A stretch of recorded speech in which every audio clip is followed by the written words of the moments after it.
অলিম্পিকে পদক জয়ের পর কেন অ্যাথলিটরা তৃপ্তির কামড় দেয় মেডেলে জানেন? জানাবো বিস্তারিত। কয়েকদিন আগে মনু ভাকেরকে যখন জিজ্ঞাসা করা হয়েছিল তার পছন্দের খাবার কি, তখন মনু ভাকের উত্তর দিয়েছিল মুখে তার ব্রোঞ্জ জয়ী মেডেলটিকে নিয়ে যে এইটি আমার পছন্দের খাবার। সেখানে কিন্তু সে আলু পরোটা বা তরকারির কোনো কথা বলেনি, একেবারে ব্রোঞ্জের যে মেডেল সে ব্রোঞ্জের মেডেলের কথাই বলেছিল। কারণ এই কারণেই বলেছিল, কারণ আমরা দেখেছি বারে বারে যে পদক জয়ের পরেই কিন্তু বারে বারে অ্যাথলেটরা তাদের মুখের মধ্যে কামড় দেয় সেই পদকটিকে। কিন্তু তার যদি ইতিহাস জানা যায় কেন এমনটি করে প্রত্যেক অ্যাথলেটরা, কারণ আমরা বারে বারে দেখি বড় বড় নিউজ পেপার থেকে শুরু করে খবরের বিভিন্ন মাধ্যম থেকে আমরা দেখতে পাই ছবি বা ফটো সেশনের জন্য একেবারে মুখের মধ্যে মেডেলটি কামড় দিতে এবং তাতে যেন তৃপ্তি পেলেন অ্যাথলিটরা। কিন্তু তার বিস্তারিত কারণ জানেন? ইতিহাস ঘাটলে জানা যাবে আগেকার দিনে স্বর্ণ ব্যবসায়ী যারা ছিলেন তারা কিন্তু সোনা যাচাই করার জন্য সোনার মধ্যে সেই বস্তুটির মধ্যে কামড় দিতেন এবং তাতে দাগ পড়তো।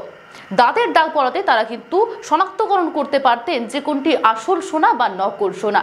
কিন্তু আমরা যেমনটা জানি যে অলিম্পিকে যখন থেকে সোনা দেওয়া বন্ধ করে দেয় তারপর থেকে কিন্তু কোনো রকম কোনো প্রশ্নই ওঠে না যে সেখানে সোনা থাকছে না অন্য কিছু। তাহলে সেক্ষেত্রে যেমনটা জানা যাচ্ছে যে বিভিন্ন ফটোগ্রাফার থেকে শুরু করে যারা অ্যাথলিটরা রয়েছে তারা তাদের নিজেদের মন্তব্য পেশ করছেন।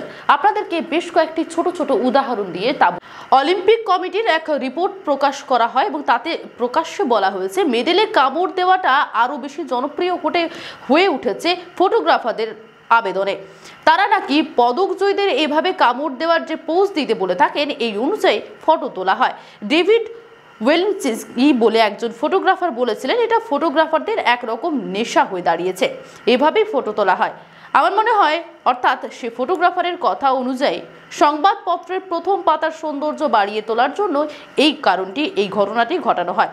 এবং আপনাদের জানিয়ে রাখি ঠিক কারা কারা এভাবে ফটো তুলেছিল বা ছবি তুলে রেখেছিল।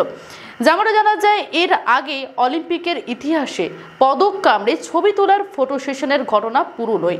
মাইকেল ফেলপস থেকে উসেন বোল্ট, সিমোনা বাইলসরা ছাড়াও ভারতীয় সাক্ষী মালিকরাও দেখা গিয়েছিল রিও অলিম্পিকে ব্রোঞ্জ জয়ের পরে তাতে কামড় দিয়েছিল।